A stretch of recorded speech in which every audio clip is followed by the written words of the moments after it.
נשמת כל חי תברך, תברך את שמך השם. נשמת כל חי תברך, תברך את שמך השם. ומי בעדך אין לנו מלך ומלך. Shalom Ouvracha, Parashat Vayechi cette semaine, celle qui vient conclure le grand Sefer Bereshit, celui qu'on surnomme Sefer Hayashar, puisqu'il fait référence aux Yesharim, nos Avot, Sifran Shel Avot, comme ça le surnomme le Ramban. Alors ce sont ceux qui nous ont montré la Yashrut, la droiture, la droitesse. Et donc, les Avot, c'est ceux qui vont nous suivre. Ça me rappelle chaque année lorsqu'on arrive à Parashat Vayechi, ça ressemble à un petit enfant qui arrive le premier jour au Cheder, au Talmud Torah, ou bien une petite fille qui rentre le premier jour au Gan. Et donc ses parents l'accompagnent, et donc arrivé à la limite, l'enfant finit par rentrer par lui-même, mais il se retourne de temps en temps pour voir est-ce que les parents lui accordent encore par le regard toute leur confiance ou pas. Et donc nous aussi c'est exactement cela, Rabotai. Ça fait plusieurs semaines qu'on travaille avec nos Avot qui nous ont transmis combien et combien de Torah, de Midot, la Avodat HaMidot qui est le principal bien sûr dans cette Torah. Et donc on se retourne vers les Avot, est-ce que vous allez nous accompagner pour le reste des 4 Sfarim de la Torah? Et bien sûr qu'ils vont nous accompagner, ça dépend de nous, c'est-à-dire qu'on se doit justement de jouer notre rôle qui est le travail au quotidien au niveau des Midot. Comme on l'a étudié, on voit que le Sefer Bereshit ne compte dans tout le Sefer que de 3 mitzvot. C'est à partir du Sefer Shemot que là on va rentrer, on va s'appeler Ben Israël et qu'on va recevoir la Torah et qu'on pourra appliquer les mitzvot. Mais avant de pouvoir appliquer les mitzvot, il faut avant tout s'appeler Adam. Et pour pouvoir s'appeler Adam, on se doit justement de se construire au niveau des midot. C'est ce que le Sefer Bereshit justement nous a accordé. C'est justement ce beau travail qui nous concerne à tous.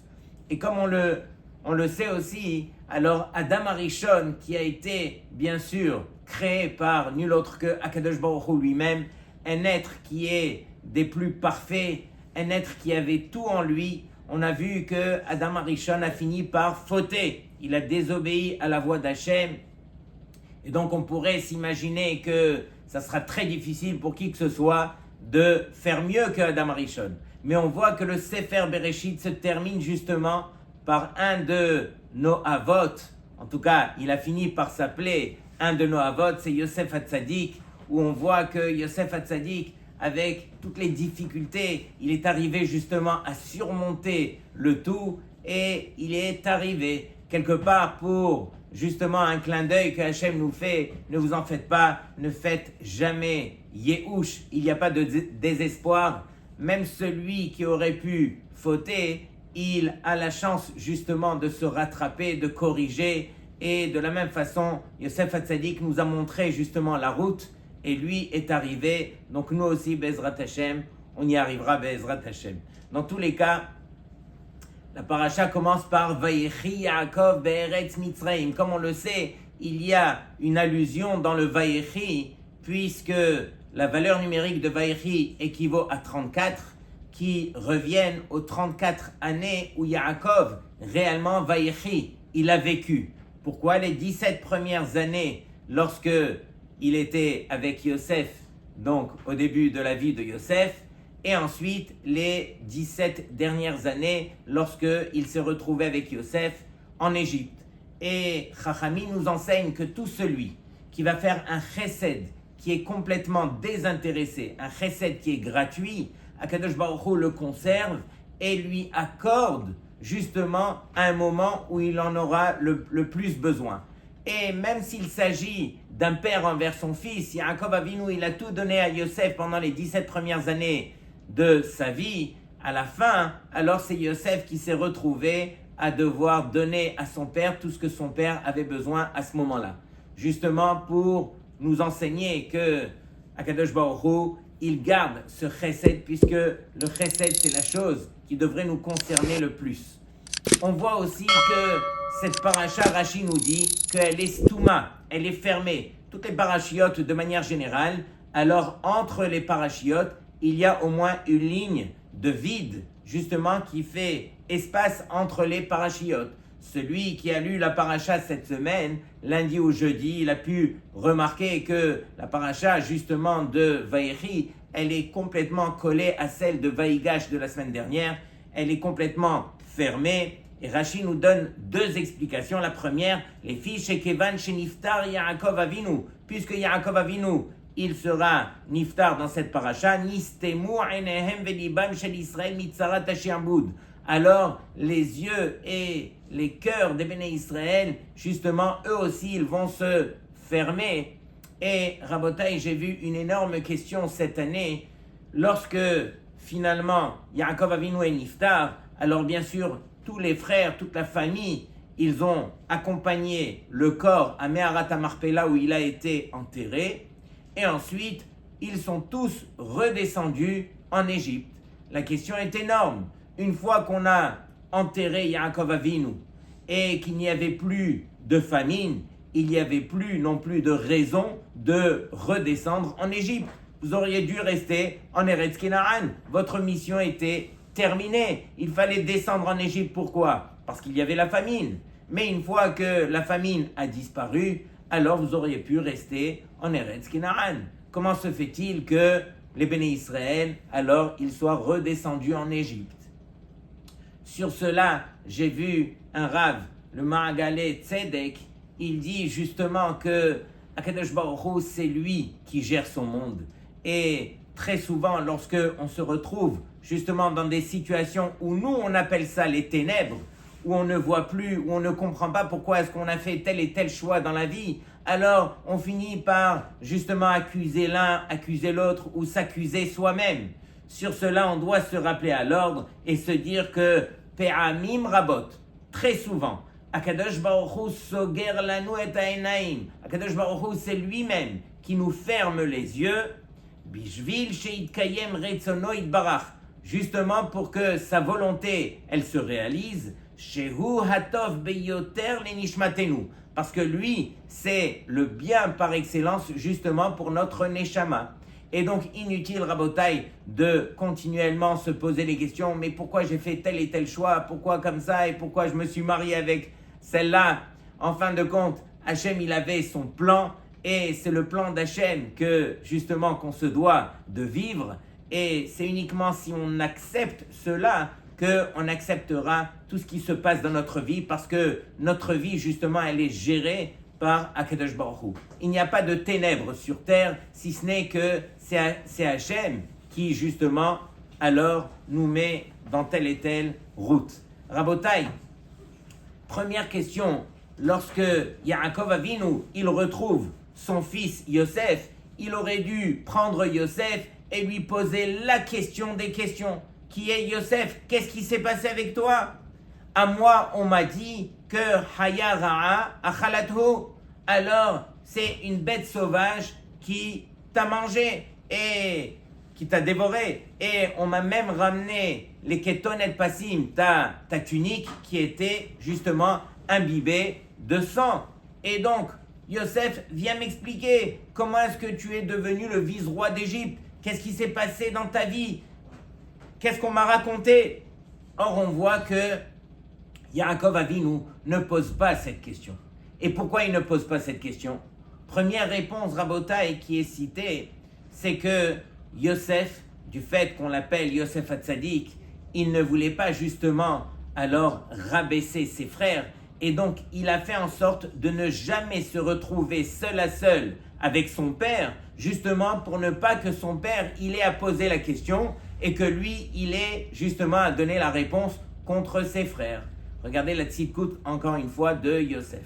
Mais la réponse que je voudrais partager avec vous, qui est beaucoup plus profonde, écoutez bien, c'est que Yaakov Avinu, il a enfin compris, lorsqu'il a vu Yosef, il a compris que pendant 22 ans, où il a été plongé justement dans les ténèbres, comme on a dit tout à l'heure, Alors Yaakov Avinu, il a compris que tout ça c'était uniquement la Hashgacha d'Hachem. Tout ça c'était le plan d'Hachem. Une fois que on rencontre Hachem, il n'y a plus de questions, Rabotai.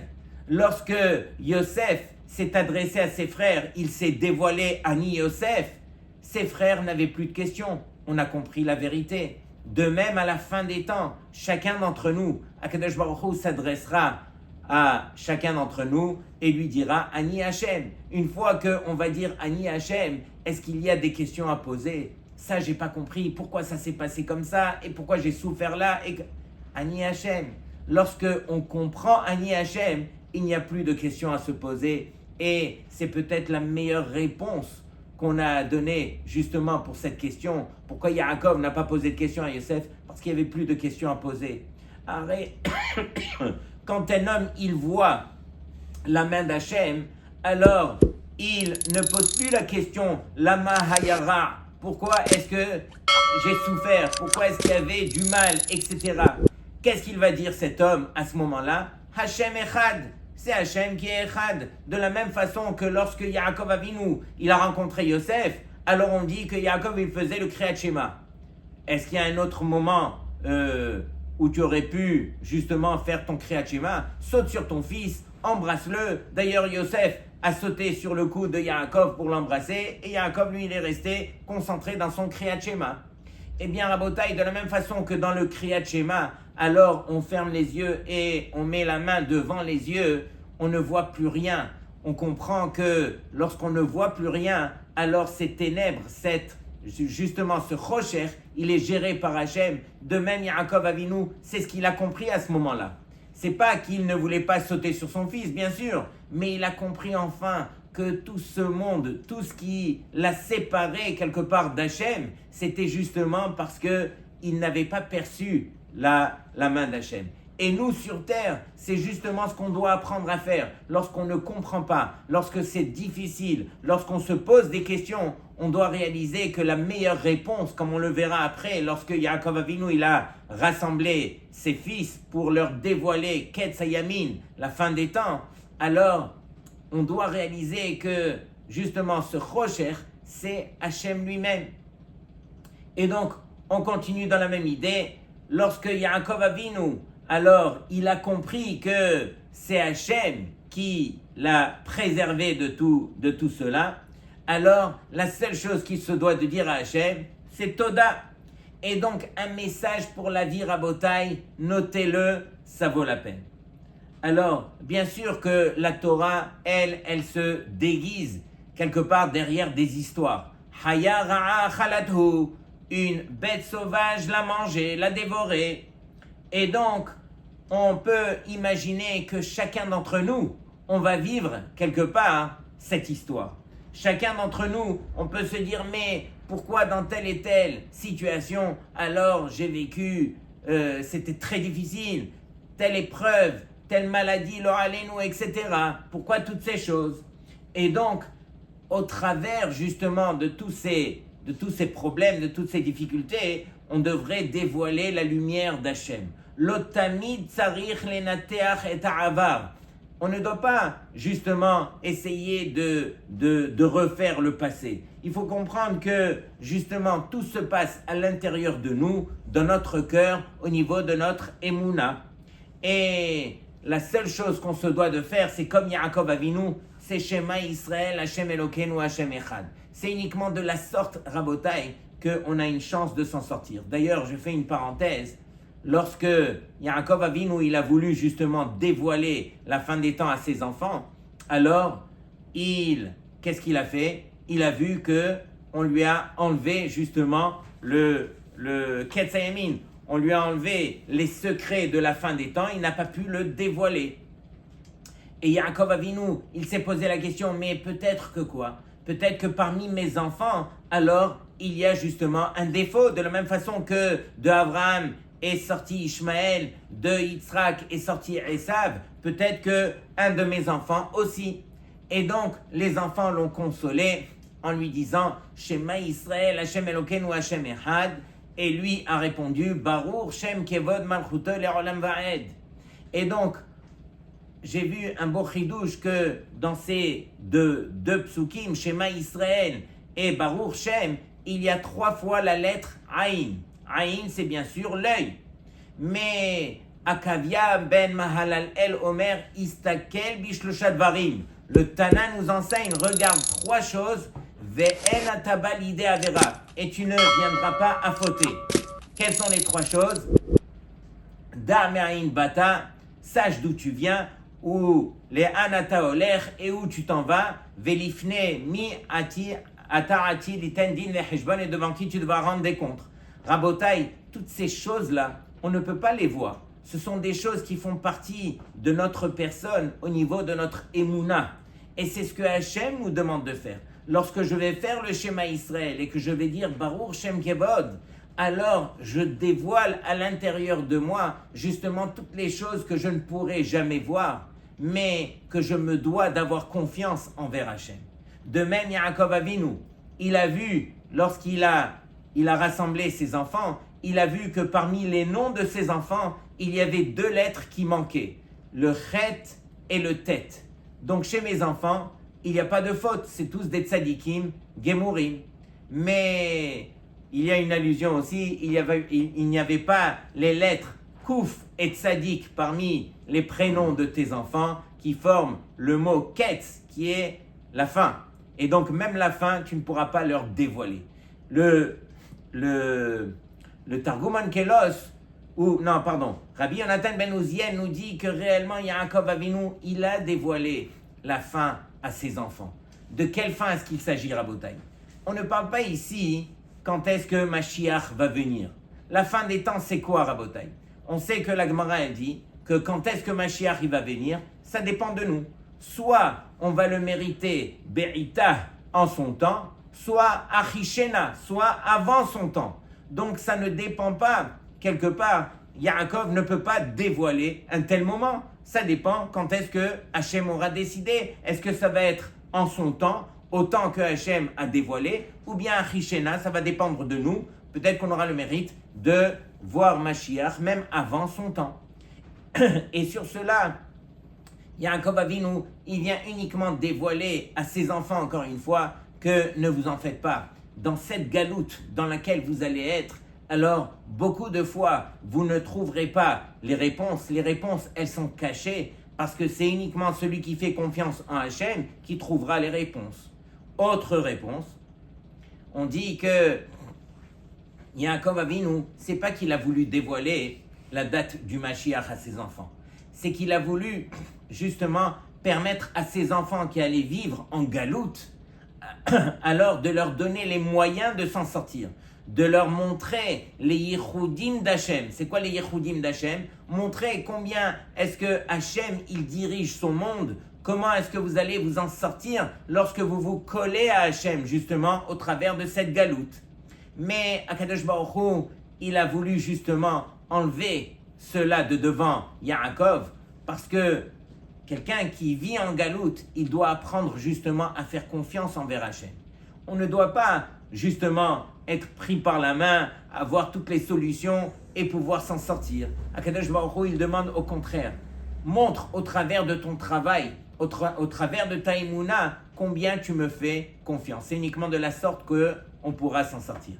Rabotai, on arrive justement aux brachot, puisque on attend tellement des brachot dans notre vie. Lorsque Yaakov Avinu, il appelle son fils Yosef, c'est pas qu'il appelle son fils, c'est qu'on vient dire à Yosef que Yaakov, il est très malade. Alors bien sûr, Yaakov Avinu, il lui dévoile, Ve'ata et maintenant, Shene banecha hanoladim lecha be'eretz Misraim, tes 2 garçons qui sont nés en Égypte, alors Ephraim et Menaché, Kirouven et Shimon Yehiuli, ils auront le statut de Réhouven et de Shimon. Ils auront justement une part, comme s'ils étaient des tribus eux-mêmes. Et donc, Yosef, il entend cela, il voit que de lui sortira 2 tribus, Ephraim et Menaché. Mais regardez un petit peu après, Vayar Israël et Bene Yosef, Vayomer mi ele. Yaakov Avinu, il finit par voir les enfants de Yosef, Ephraim et Ménaché, et il dit à Yosef, Mi ele, c'est qui cela? Pourquoi il dit c'est qui cela? Rashi nous dit, parce que hem lo re'uyim, ils ne sont pas aptes à recevoir la bracha, vont sortir d'eux aussi, malheureusement, des Rechaim qui vont faire Avodah Zara. Bien sûr qu'il y aura des tzadikim, mais il y aura aussi de la Avodah Zara, et donc Yaakov, il veut dire quelque part à Yosef, je ne peux pas les bénir. Sur cela, Yosef, il revient à la charge. Vayomer Yosef el Aviv. Yosef, il dit à son père, Banaihem, ce sont mes enfants. Asher Natani Elohim basé, que Hachem m'a donné. Basé par cela, et Rashi nous dit, c'est quoi basé? Her'al oshtar irusin ushtar ketuba. Il lui a montré, mais papa, je me suis marié en bonne et due forme avec justement Osnat, et voici le contrat de mariage, etc. Bikesh Yosef Rachamim aladavar. Et justement, Yosef, il a demandé que Yaakov Avinu, justement, il ait pitié de lui et qu'il bénisse ses enfants. Rabotai, qu'est-ce qui se passe ici? Yaakov Avinu, il a annoncé à Yosef que Ephraim et Ménaché, Kirouven et Shimon, ils auront le statut d'une tribu à part entière. Et dès que Yaakov les voit, il dit, mais c'est qui ceux-là? Ils sont plus aptes. Et donc, dès que Yosef, il lui ramène le shtar de la Ketouba, alors là, ça y est, ça a calmé Yaakov au point de les bénir. Mais si Yaakov Avinu, il voit, et bien sûr qu'il voyait, il avait Ruach HaKodesh, alors il voit tout. Il voit le shtar de la Ketouba, il voit les enfants, il voit les descendants de ses enfants. Qu'est-ce qui va empêcher justement Yaakov de bénir Ephraim et Ménaché? Pourquoi il y a eu de la difficulté derrière toutes ces choses-là? Et donc, Yosef, lui, qu'est-ce qu'il a voulu expliquer à son père? Il a voulu dire, papa, c'est vrai que mes enfants, ils sont nés, alors justement, Be'ervat Haaretz. Ils sont nés ici en Égypte, dans l'endroit le plus bas au niveau spirituel. Mais mes enfants, ils se sont battus. Et je me suis battu avec eux toute leur vie, justement pour essayer d'arriver au meilleur de ce qu'ils auraient pu arriver. Et c'est vrai que ces enfants, ils ont grandi en Égypte, ils ont grandi dans les épreuves les plus difficiles. Mais ces enfants, ils ont tellement donné que Akadosh Baruch Hu, il ne peut dire que vous avez fait le maximum de votre côté, après laissez-moi faire le reste. Yosef, il vient dire à son père quelque part, peut-être que de la Avodah Zara descendra de mes enfants malheureusement. Mais mes enfants, ils ne sont pas à blâmer. Parce que de leur vivant, ils ont donné leur maximum. Et c'est ce que Akadosh Baruch Hu, il attend de nous. Akadosh Baruch Hu, lui, qu'est-ce qu'il attend? Il n'attend pas qu'on soit parfait. Il n'attend pas qu'on soit des tzadikim gemourim. Il attend que chacun d'entre nous, comme l'ont fait Ephraim et Ménaché, qu'on puisse justement donner le maximum de nous-mêmes et après on laisse Hachem gérer son monde. Et ce qui sortira de Ephraim et Ménaché, ça ne les concerne pas. Eux, de leur côté, de leur vivant, ils ont donné le maximum. De même, nous aussi. Et donc, on voit que Yaakov Avinu, bien sûr, une fois qu'il a reçu cela, il a pris les enfants, comme on connaît la suite, il a croisé les bras et il a fini par bénir Ephraim de la main droite et Ménaché de la main gauche. Mais on voit surtout que personne ne les a préparés à ces deux frères et aucun des deux n'a jalousé son frère, justement parce qu'ils avaient un cœur qui était pur. Lorsque Yaakov Avinu, il est venu et il a croisé les mains, alors Yosef, il a eu très peur. Pourquoi il a eu très peur? Encore, papa, on va revenir dans les mêmes histoires avec mes frères. On a vu qu'avec mes frères, si on est descendu jusqu'en Égypte, avec toute cette galoute, c'est justement parce qu'il y avait de la jalousie entre mes frères, qui a été causée, entre autres, par la kétonnette Passim. Et maintenant, tu aimerais refaire la même chose avec mes enfants? C'est pourquoi Yosef, il a voulu quelque part contredire son père. Non, béni de la main droite Ménaché, non pas Ephraim. Et son père lui dit, Yadati, béni Yadati. C'est pas que ici ils étaient en conflit. C'est pas que ici Yosef va ordonner quelque chose à son père. Est-ce qu'un fils a le droit de contredire son père? Et à plus forte raison, lorsque son père c'est Yaakov Avinu. C'est juste qu'ici, on voulait s'assurer que les choses étaient bien faites, justement pour la suite. J'ai vu aussi que Yaakov Avinu, 4 fois, alors il a fait la différence entre Yosef et le reste de ses enfants. La première fois, comme on a dit ici, lorsque il a justement croisé les mains, alors quelque part, il a donné un peu plus d'importance à Ephraïm qu'à Ménaché. Donc, quelque part, il a fait un acte qui pourrait provoquer de la jalousie. Au début, bien sûr, c'était avec la Ketonet Passim. Il a donné la tunique à Yosef en plus de ses frères. Troisième endroit, on voit que Yaakov Avinu, alors, lorsqu'il s'est présenté devant Esav, alors il les a mis les uns après les autres. Qui est-ce qu'il a mis à la fin? Il a mis Yosef tout en dernier. Aharon, Aharon, Haviv, aux yeux du reste de tes enfants, il y aura de la jalousie, Yaakov. Quatrième endroit, on voit dans cette paracha, Natati lecha shechem achad. Je t'ai donné un shechem en plus de tes frères. 2 explications. Soit je t'ai donné la ville de Shechem, soit je t'ai donné une part dans l'héritage en plus à toi, Yosef, sur tes frères.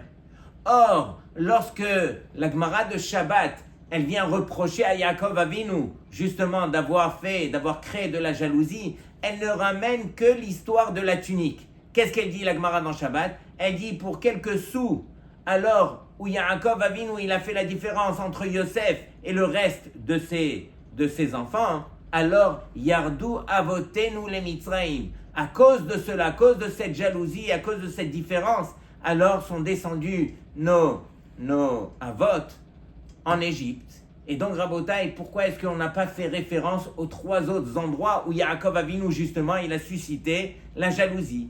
Eh bien, Rabotai, aussitôt que Yosef Hatzadik, il avait surmonté son épreuve, qui était la jalousie, c'est-à-dire lorsque les frères le jalousaient, il le vivait mal, Yosef.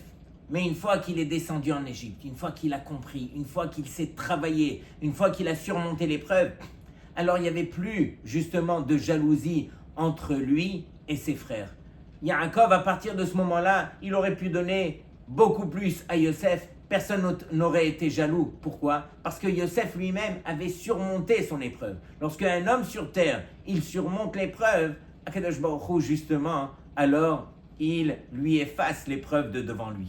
Et donc, Rabotai, une des choses aussi, c'est que on bénit nos enfants qu'Ephraïm vechi Ménaché. Ephraïm et Ménaché, c'est le couple parfait quelque part, où ils ne se sont pas jalousés comme on a dit, mais un représente la Torah qui était pure, et l'autre représente aussi les valeurs de ce monde-ci. Mais bien sûr que Ménaché représentait les valeurs de ce monde-ci parce qu'il était lui aussi plongé dans sa Torah. Mais il faisait la part des choses où justement il pouvait aussi s'occuper des valeurs de ce monde-ci. Bien sûr qu'a priori, on aurait voulu voir nos enfants grandir comme Ephraïm, mais si on voit que nos enfants, ils optent pour le chemin de Ménaché, on sera là pour les bénir comme Ménaché exactement. On raconte une fois au nom d'un Dayan qui habite à Beit Vagan à Yerushalayim, le Rav Atiyas. Il a raconté une histoire d'un couple qu'il connaissait très très bien, qu'il avait envoyé plusieurs fois chez le Rav Ovadia Yosef, parce qu'ils étaient mariés depuis de nombreuses années et n'avaient pas eu d'enfants. Et donc la première année, ils viennent chez le Rav, Rav, on n'a pas d'enfants, faites-nous une bracha. Le Rav leur fait une bracha comme lui sait les donner, et ensuite le couple s'en va. Un an passe, toujours pas d'enfant. Il retourne la 2e année chez le Rav, Rav, on n'a pas eu d'enfant, on n'a pas eu le mérite, faites-nous une bracha, il leur fait la bracha. Une 2e année passe, ils reviennent, la 3e année, toujours pas d'enfant. La 4e année, là ils arrivent devant le Rav, et là ils explosent en pleurs et en sanglots, et là le Rav, il les voit, et il se met à pleurer avec eux, il n'en peut plus lui aussi, et là ils lui disent, Kvod Harav, on ne quitte pas votre bureau, tant qu'on n'aura pas reçu votre promesse qu'on aura des enfants. Et le Rav il dit, mais est-ce que moi je peux me mettre à la place d'Hachem et vous faire une promesse pareille? Ça me dépasse de loin. Mais tellement qu'ils ont pleuré devant lui, le Rav s'arrête quelques secondes, il appelle son shamash et il lui dit, va dans la bibliothèque et emmène-moi le Chelek tête du Yabia Omer. Le 9e tome du Yabia Omer, c'était son livre le plus important. Et donc, on lui ramène le livre, et là, il se tourne vers le mur, et il dit à Hachem, à Kadosh Baruch Hu, il n'y a que toi qui peux témoigner combien de amal, combien de labeur j'ai mis pour écrire ce livre. Combien de nuits je n'ai pas dormi. Combien d'efforts j'ai fait justement pour écrire ces tchouvot. Je te demande, s'il te plaît, de réunir tout ce labeur, tout ce amal, et de l'accorder pour le mérite de ce couple pour qu'ils aient un enfant. Et c'est la bracha qui leur a donné, ils ont quitté le bureau. La même année, ils ont eu un enfant, et l'histoire raconte que d'année en année, ils ont eu des enfants, et en tout, ils ont eu 9 enfants, Keneged, le Chelek tête, le 9e tome du Yabia Omer. Rabotai, ça c'est Koach HaTorah, Kephraim Vechi Menaché. Nous, bien sûr, on a besoin de réaliser que la Torah, c'est pas un livre. La Torah, c'est du amal, c'est du travail. Comme on a dit, le Sefer de Bereshit, il vient nous enseigner combien et combien de Torah au niveau des midot, au niveau de notre comportement. Une fois qu'on va s'appeler Adam, là on pourra passer au Sefer Shemot, le Sefer de la Galout et de la Géoula, pour devenir un Ben Israël qui pourra accomplir les mitzvot. Et Rabotai, cette semaine, comme on le sait, alors c'était le Ta'anit de Asara Betevet, et on n'a pas le droit de se détourner de ce qu'on vit. Lorsque on apprend la leçon, cette leçon, elle doit justement nous pourchasser. On sait que la brèche, le Asara Betevet, c'était à cause de Sinat Rinam, cette haine gratuite. Est-ce que vous pouvez imaginer quelqu'un qui va haïr son prochain gratuitement? Celui-là, je ne le connais pas, je ne vais pas l'haïr. Qui est-ce qu'on haït? On haït quelqu'un qu'on connaît et qui nous a fait du mal. Et même dans cette situation, on n'aura pas le droit de le haïr. Ah, il m'a fait du mal. Akadosh Baruch Hu, il dit que celui qui t'a fait du mal et que tu vas le haïr, ça s'appelle de la haine gratuite. Est-ce qu'on a le droit de haïr quelqu'un qui t'a fait du mal? C'est Hachem qui envoie ce quelqu'un pour te faire du mal. Et Hachem, on n'a pas de questions à lui poser. Arrête, Akadosh Baruch Hu, c'est lui qui pose les questions. Hachem, c'est lui qui connaît toutes les réponses et toutes les questions. Et donc, Rabotai, on voit une allusion dans cette belle paracha aussi. On sait que la paracha de Vayechi, elle comprend 85 psukim qui forment la valeur numérique du mot P. P, c'est la bouche. Le début de la paracha commence par Vayechi Yaakov. Yaakov, il a vécu. Et la fin de la paracha, elle se termine par Vayamot Yosef Echol Echav. Et Yosef est mort. Alors, Beyad al-Lashon, dans la bouche, Haïm ou Mavet, il y a la vie et la mort. Ça dépend de nous. C'est nous qui décidons, justement, qu'est-ce qui va sortir de notre bouche. Est-ce que ça sera la vie ou malheureusement la mort? Ça dépend de nous. Et donc, Rabotai, j'étais en train de dire aussi que le seul qui a le droit de poser les questions, c'est Akadosh Baruch Hu lui-même. Et on sait que dans toute la Torah Kula, Akadosh Baruch Hu n'a posé que 2 questions. Il s'est tourné vers Caïn, et une fois que Caïn avait tué son frère, Hevel, il lui a dit, Lama hara apecha? Non, Lama hara af. Pourquoi est-ce que tu as perdu ta face? Pourquoi est-ce que tu t'es attristé?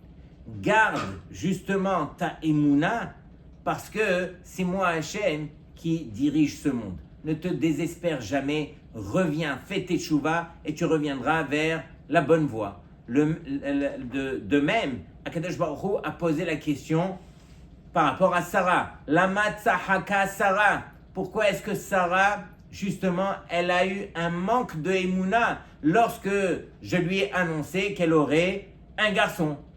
Et justement, Akadosh Baruch Hu vient nous montrer que, d'une part, on n'a pas le droit d'avoir un manque de Emouna et on n'a pas le droit justement de se désespérer.